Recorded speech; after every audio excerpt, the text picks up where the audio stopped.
जनार्दन पेडणेकर बुवांनी रामकृष्ण हरी नाही का भजन सुरुवात केली. अतिशय सुंदर एकदा जोरदार टाळ्या त्यांच्यासाठी होऊन जाते. मॉनिटरला कमी आहे आवाज.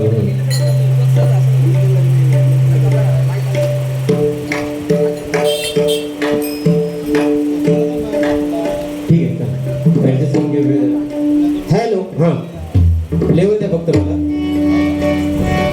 बाकी बरं काय काय सांगितलं नाही. या ठिकाणी आमच्या शिरसाट बुवांची बहीण रश्मिताई जैतापकर या ठिकाणी उपस्थित आहेत आणि त्यांच्याकडून माझ्यासाठी 251 रुपयाचं पारितोषिक एकदा जोरदार टाळ्या त्यांच्यासाठी होऊन जाते.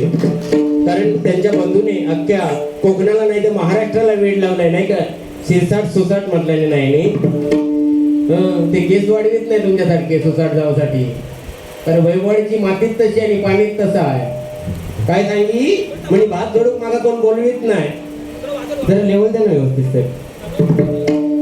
तबल्याच्या बरोबर माझी ठीक आहे ऍडजस्ट करून घ्या. ऐकायला येते का पाठीमागे. या ठिकाणी सन्माननीय आमचे परममित्र रवींद्र गुरव साहेब आले. त्यांच्याकडून 101 रुपये जीपे मार्फत आले. तसेच सन्माननीय आमचे परममित्र आणि सांगोवाडीचे महादेव सावंत यांचे बंधू या ठिकाणी विक्रम सावंत उपस्थित आहेत. त्यांच्यासाठी एकदा जोरदार टाळ्या वाजवा. तसेच आमच्या सत्यवान सुतार यांचे मेहुणे आनंद मेस्त्री यांच्याकडून 101 रुपयाचं पारितोषिक आलंय. मंडळाच्या वतीने स्वीकारतो. त्यांना लाख लाख धन्यवाद देतो. धन्यवाद धन्यवाद धन्यवाद. तसेच या ठिकाणी दिनेश दळवी बुवा उपस्थित झाले. त्यांच्यासाठी एकदा जोरदार टाळ्या मंडळी होऊन जावे. तर बुवांनी काय सांगितलं बंद झालंय का आवाज ओपन करा ना. हॅलो इको दे मग थोडा. हॅलो हॅलो ठीक आहे. बुवांनी सांगितलं मला भात जोडायला कोण बोलवत नाही. अरे ह्याच्या शरीराकडे बघितलं तर भात जोडू कामात कोण बोलवीत काय ती 500 रुपये मजुरी देऊन. फक्त वरचा डालगा आहे म्हणून दिसताय साधारण नाही का.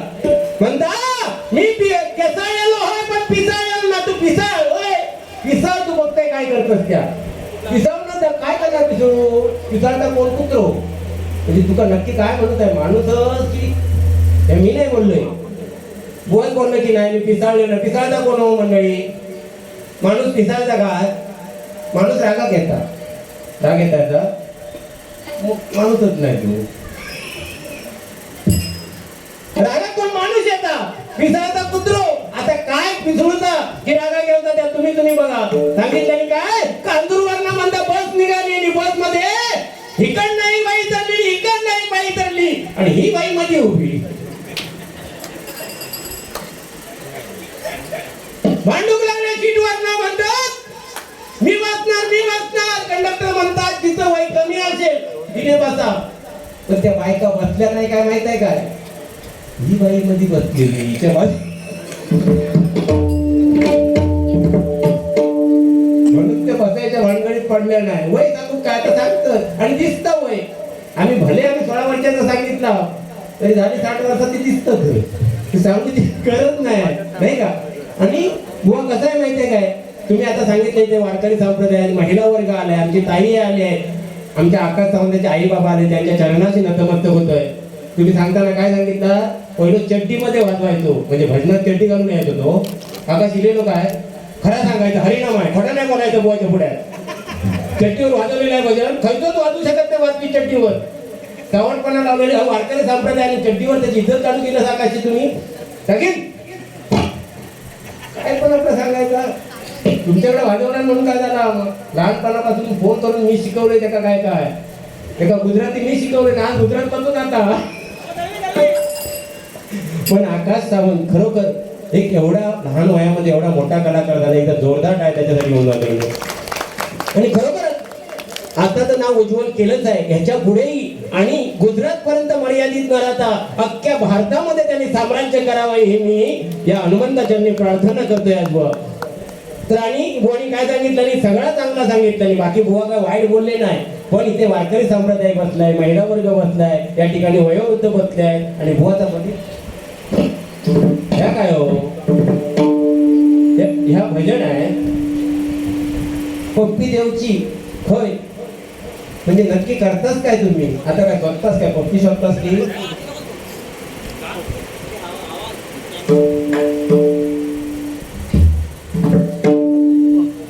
माणूस करतं काय मला अजिबात आवडत नाही हो. जे माणसाच्या ओठामध्ये आहे, जे पोटामध्ये आहे, ते ओठामध्ये आलं पाहिजे नाही काय.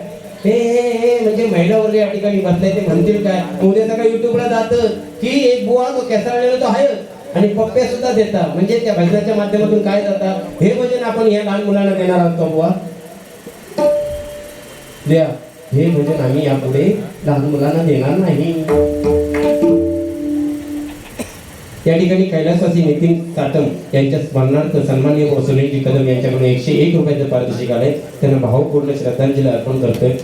बुवानी केसांचा विषय सांगितला मी, पण महिला वर्ग या ठिकाणी मी सांगतो केस हे प्रत्येकाला दिलेले आहेत. जेंट्सला सुद्धा दिलेले आहेत, लेडीजला सुद्धा दिलेले आहेत. पण वाढवायचे कोणी तर फक्त महिला वर्गाने वाढवायची होय की नाही. तेच तर आपण सगळ्यांनीच म्हणजे सगळ्या जेंट्सने केस वाढवल्यानंतर कसा दिसत होत्या विपरीत दिसत की नाही हो. माणूस केस कशा वाढवता गावाकडे साळींदार असता बघा, साळींदार बघितला तो प्रकार येऊ बघा. फोटो काढून घ्या हो. इकडे बघते मध्ये मध्ये ना बरोबर बघा बाहेर तिकडनं मारणार साळींदार मारल्यावर.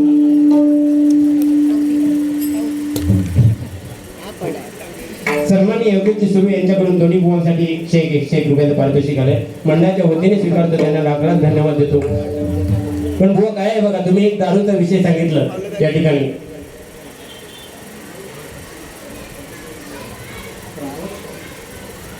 नितीनजी साटम कैलासवासी यांच्या स्मरणार्थ संतोषजी दळवी बुवा यांच्याकडून 101 रुपयाचं पारितोषिक आलंय. मंडळाच्या वतीने स्वीकारतो.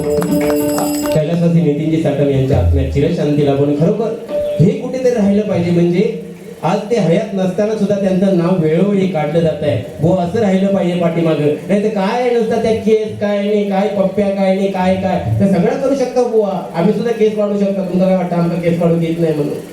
पण नाही, जो महिलांना अधिकार देतो महिलांनाच गाजवून देत ना.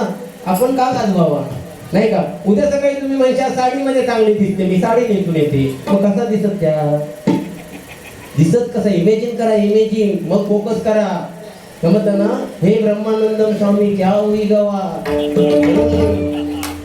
बुवा का केस बढ़ गया. आता केसच काढते केसावर मग कसं तो. बाकी सगळं तुमचं बरोबर आहे. सगळं काय करतात ते तुमच्या भजनात मी नाव ठेवणार नाही, तेवढं मी मोठं नाही.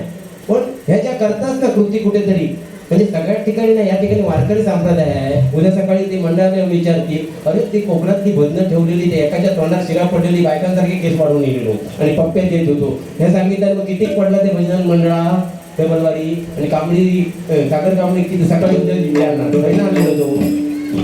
म्हणून मी सांगते तुम्ही काय करू तर ते करा. आणि तुम्ही कपडे काढून नाचता तरी माझ्या बाबांना काय जात नाही नाही का. म्हणतात ज्यांचा नायक त्यांचा ते बघून घेतली. ज्यांचा नायक त्यांका म्हणजे त्यांचा ते बघून घेते. आपलं कशा टेन्शन हवा काय समजली हो. आता याच्या पुढे पोट्टीचा विषय येलो त्या माणसात किती सांगितलं तरी ना अजिबात राग येत नाही. राग येत कसं निर्लज्ज माणूस आहे निर्लज्ज. आता एवढा सांगतोय मी काका आणि हे काय करताय बघितलं ना. म्हणजे नक्की काय आहे या गोमूच्या नातात ना तिकडचं तो रंग चढलेला तो उतारलो नाही आहे. हवीला डायरेक्ट या चांगला. कारण बुवाने सांगितलं की आई वडिलांची सेवा खरं आहे. दारुडा बुवा दारुडा असं आहे म्हणजे खरोखर त्याला मांडलं सुद्धा पाहिजे. पण व्यसन म्हणून करू नका एवढं सांगेल. एक दारू पिणारा ना असं मंदिराच्या बाजून चालला होता हो. मगाशी पण एक होतो गेलो मगाशी बघितले तो माका वाटलं भारी पेटवलं आणि घरातच गेलो. मंदिराच्या बाजून चालला होता आणि पुजारी बसलेला मंदिरात. पुजारी विचारता हो पुजारीजी सबसे कोण बडा. पुजारी म्हणता यो घरात जाऊन दे.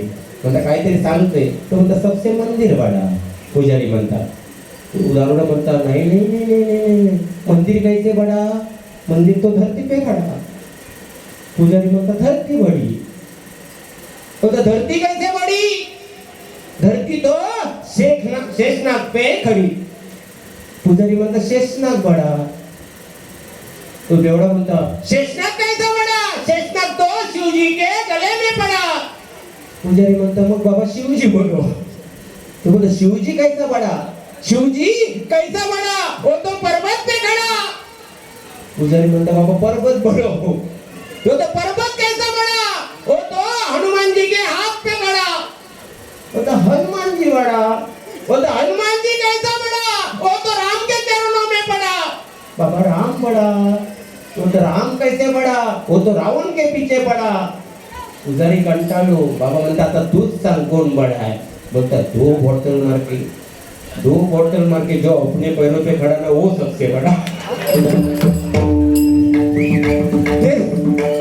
काय कमी नसतात ते भारी कलाकारच असतात. तो एक जर त्या दिवशी केम हॉस्पिटलला गेलो, नेत्रदानाचा फॉर्म भरला. बघा किती हुशार. नेत्रदानाचा फॉर्म भरला आणि खाली लिहिलो बिल्डिंगच्या खाली एवढं परत काय तर आठवला. परत गेलो ते सिस्टर म्हणते एक मिनिट फॉर्म काढ. सिस्टर म्हणतात झालं काय हो, मगाशी तर फॉर्म भरून गेला, आता काय आहे. नाही म्हणता तो फॉर्म भरलाय पण त्या फॉर्म मध्ये एक मेन्शन करायचं राहिलं. माझा डोळा ज्याला कोणाला लावाल त्याला खाली टीप कंसात लिहून ठेवा. 2 पेग घेतल्याशिवाय माझं डोळं उघडत नाही. म्हणजे ते पोचलेलं असतात बघा, कलाकार असतात ते. कोण अतिशय सुंदर सांगितलं बघा की सिरियल सन्मान्य धीरेची दळवी बुवा यांकडून 101 रुपयाचं पारितोषिक आलंय. मंडळाच्या वतीने स्वीकारतो, त्यांना लाख धन्यवाद देतो. धन्यवाद. कारण बघा हा जमाना कलियुगाचा आहे. कारण बघा त्रेता युगामध्ये रावण होता मंडळी. रावण त्याला 10 तोंड होती म्हणजे 20 डोळे होते. किती बुवा ऐकण्यासारखं आहे. त्रेता युगामध्ये रावणाला 10 तोंड होती, 20 डोळे होते. तरी सुद्धा त्याने फक्त एका सीतेला वाईट नजरेने बघितलं. आणि आता कलियुगामध्ये माणसाला 2 डोळे असतात पण ते जागेवर असतात काय. किती पाप करतात. श्रद्धा वाळकर सारखे माझ्या बहिणीचे 35 तुकडे केले गेले बघा, नाही का. म्हणजे रावण वाईट होता की आपण वाईट हे आपण ठरवलं पाहिजे. आपण म्हणता रावणाचा पुतळा जायचा. रावण वाईट पण रावणासारखा श्रेष्ठ शिवभक्त नव्हता. कारण ज्यावेळी शेतूचं कामकाज करायचं होतं त्यावेळी ब्राह्मण शोधत होते आणि ते कोणाला आणलं होतं, रावणाला घेऊन आले होते, नाही का. प्रभू रामचंद्राचं आपण सांगतो तेवढंच पवित्र रावणाचं सुद्धा होतं. फक्त त्यांनी एकच वाईट कर्म केलं याच्यासारखा केस वाढवला. वाईट कर्म केलं की सीतेवरची वाईट नजर ठेवली म्हणून आज रावणाला आपण कोण हे करत नाही, रावणाचं नाव घेत नाही. पण रावण वाईट नव्हता मंडळी. ज्यावेळी मंदोदरीने रावणाला जवळ बोलावल्याने सांगितलं अरे रावणा तुझं सामर्थ्य किती महान आहे. पण त्या रामाचं सामर्थ्य एवढं आहे की फक्त दगडावर राम लिहून टाकला तरी तो दगड पाण्यावरती तरतोय. तुमच्याकडे एवढी जर ताकद असेल ना तर तुम्ही तुमचं नाव लिहा आणि समुद्रामध्ये टाका, बघूया तरतो काय म्हणून. खरोखर रावणाने सुद्धा नाव लिहिलं आणि समुद्रामध्ये टाकला. दगड तरला गेला तरी सुद्धा त्या पत्नीला मंदोदरीला संशय येत होता की हा काहीतरी काळगंडी केलेली याच्यासारखी. म्हणून ती परत विचारते सांगा काय केलंय तुम्ही. तेव्हा रावणाने सांगितलं दगडावरती मी माझंच नाव लिहिलं. पण दगड तो पाण्यामध्ये टाकताना काय सांगितलं त्या दगडाला, तू बुडाला तर तुला रामाची शपथ आहे म्हणून तो दगड तरला गेला. म्हणजे 2 अक्षरे रामाच्या नावामध्ये एवढं सामर्थ्य आहे. तर आपण तो राम जय राम 108 वेळा घेतल्यानंतर बुवा त्याचं पुण्य किती मिळणार आहे, नाही का. माझं सांगण्याचं हेच तात्पर्य आहे. जिथे आपण चांगलं करतो तिथे चांगलंच करा, जिथे वाईट करतो तिथे वाईटच करा. नाही एका तोंडाने रामाचं नाव घ्यायचं आणि त्याच तोंडाने आपण पप्पी दे नाही का. बरं ना बाबा. म्हणून माझा जरा म्हणजे माझ्याकडे लक्ष द्यावं तुम्ही. ते भाता जोडूचे राहून दे. कोण बोलवतं तुमचं भात जोडू आणि पायलीवर बोट. मी सांगते आता तांदूळ आणा तुम्ही खायला आणि टाकून बघा पायलीवर जातात काय. 2 अक्षता ते तुमच्या डोक्यात बसलेले म्हणून लग्न झाल्यानंतर बिघडले म्हणतात ना. पाठच्या मेंदूवर बसलेले त्या आता खवळते बघा लाल झाले. हो पण तुमका ज्या काय करूचा त्या कराय तो पण चॅलेंज करते. आज कांबळे साहेबच मी घाबरत नाही. जास्त करून डोंबोलीकच असतं साहेबांमध्ये. त्यामुळे तुमका काय करूचं ते करा. फक्त तेच तुम्ही बाजू ठेवा, पक्की बाजू ठेवा. बाकी बघूया काय ना बोईच्या तेच बाजू ठेवा बघूया. बांधणारच नाही. मी किती चॅलेंज केला, 10 वर्ष सांगितलंय ना की प्रेम आहे आमचा दोघांचा, तुटत सुद्धा नाही. माझा एकाच शब्दावर भांडण होता. मी म्हटलं तुम्ही केस कापून भजनात बसा, मी भजन सोडून देईन. काय चॅलेंज मान्य? कदम सुद्धा बसते, तो पण चॅलेंज आहे. नाही तर पुढे थोड्या दिवसात काय होणार आहे माहितीये काय? आता ताई बांधतेच म्हणून, नाही तर रिया आणि शिरसाट बोलता होता ना तसा पॉवर बोलता आणि पेडणेकर बोलता काहीतरी बॅनर यायचा वेगळा. ते सकाळी एका टाकला होता ज्ञानदा पेडणेकर म्हणून.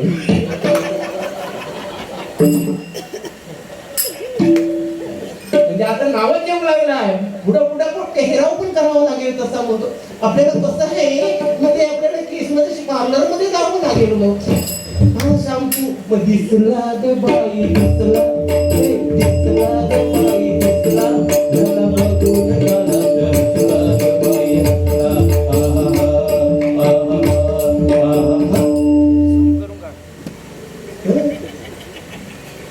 बाकी भारी दिसतात बघा कसे ते. साधारण फक्त एका साडीची कमतरता आहे, बाकी तुम्ही इमेजिन करा. बाकी मी काही जास्त बोलणार नाही. तर मंगळ सादर करतो या ठिकाणी बघा.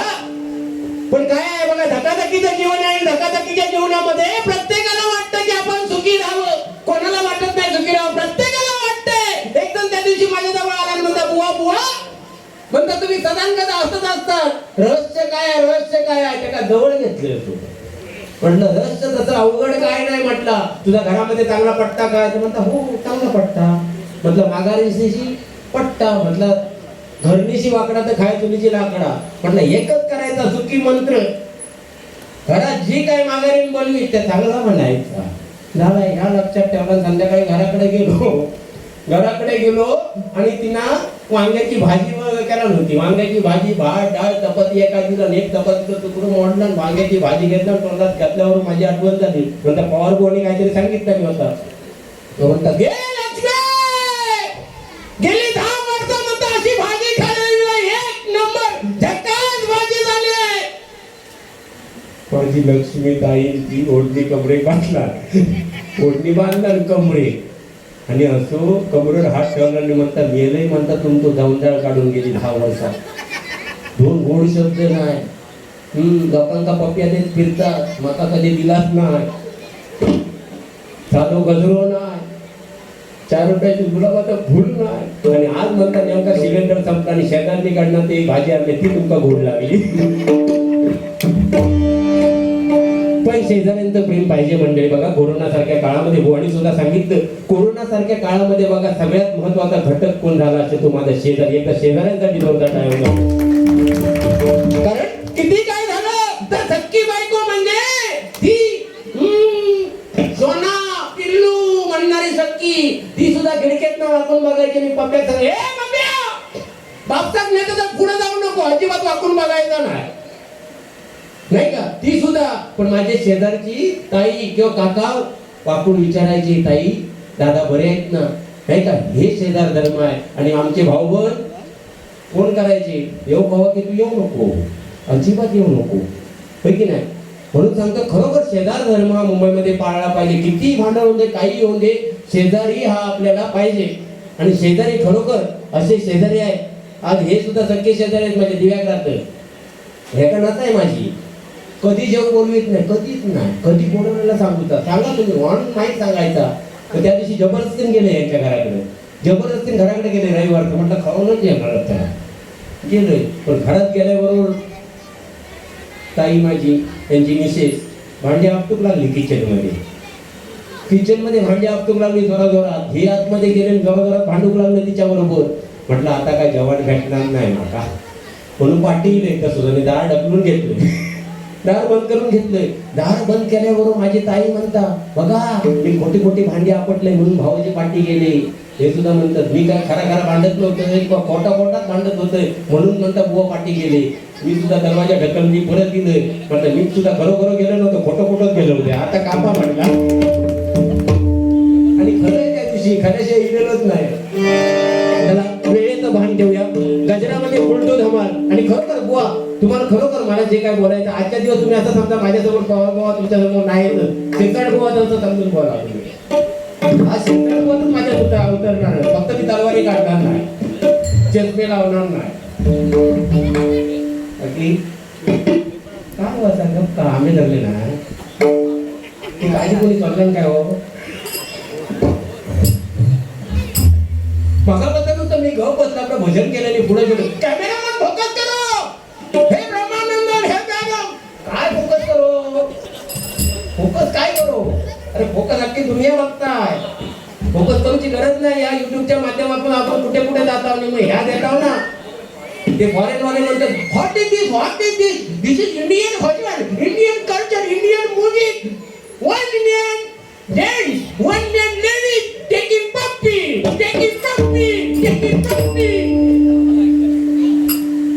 दादा गेला लंडन पर्यंत हा घेऊन ठेवा हा उन्न रंड मोन्न नाल यंद यार ಎಟ್ಟ ಒಮ್ಮದ पत्त अभंग सादर करतो या ठिकाणी उलटून धमाल येणाऱ्या वेळेत भांडवूया पण एकच सांगतो बघा या भजनाच्या माध्यमातून बघा मनोरंजन होत राहणार पण त्याही पेक्षा महत्वाचं भजन काय असेल तर रूप पाहता लोचनी सुख झाल्यावर सादर त्या पंढरपुरामध्ये पांडुरंग त्या विटेवरती उभा आहे काम क्रोध लोभ मोद मोह मत्सर षडविकार युक्त वीट त्या विटेचं नाव इंद्र त्या विटेवरती उभा राहून पांडुरंग काय सांगतोय मी ज्या भक्तामुळे या विटेवरती उभं राहिलं त्या भक्त पुंडलिकाने काय केलं होतं केस वाढवले नव्हते लोकांना पप्प्या देत फिरलो नव्हतं तर त्याने काय केलं होतं आई वडिलांची सेवा केली होती म्हणून कलियुगामध्ये तरुण जायचं असेल आणि हा कलियुग भवसागर करायचा असेल तर एकच काम करा ते म्हणजे आई आणि बाबांची सेवा करा आई आणि बाबांची सेवा करा आई आणि बाबांची सेवा करा हे त्या भजनाच्या माध्यमातून सांगतोय बाकी मनोरंजन होतच राहणार आणि एक म्हणजे आज भजन पूजन कीर्तन चालू आहे हे जागृत हनुमान मंदिर व्यवस्थापक खरोखर त्याचे लाख लाख आभार मानले पाहिजे एवढा हा कार्यक्रम आम्ही या लहान मुलांना दाखवतात ज्यांना कुठे बघता येत नाही महिलांना या ठिकाणी कार्यक्रम बघता येतो एका मंडळासाठी मंडळाची होता काय कारण बघा छत्रपती शिवराय होते म्हणून बघा आज भजन पूजन कीर्तन चालू आहे छत्रपती माझ्या राजाची मेहरबानी बघा कारण या महाराष्ट्रामध्ये दोनच वाघ होऊन गेले एक म्हणजे छत्रपती शिवाजी महाराज आणि त्यानंतर हिंदू हृदय सम्राट बाळासाहेब ठाकरे हिंदू हृदय सम्राट बाळासाहेब ठाकरे हिंदू हृदय सम्राट बाळासाहेब ठाकरे आणि वाघापर्यंत जाण्याची हिंमत फक्त 3 जणांनीच केली एक म्हणजे चांगले चक्क वाघावर बसले दुसरे म्हणजे छत्रपती शिवाजी महाराजांनी वाघिणीचं दूध काढलं आणि तिसरे म्हणजे छत्रपती संभाजी महाराजांनी वाघाचा जबडा पाडला चौथा माणूस वाघापर्यंत गेला नाही जो गेलो पाठीवर गेलो नाही म्हणून कोणी प्रयत्न सुद्धा करू नका एवढे सांगून रूपाचा अभंग घेतो धन्यवाद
Ram Re Sa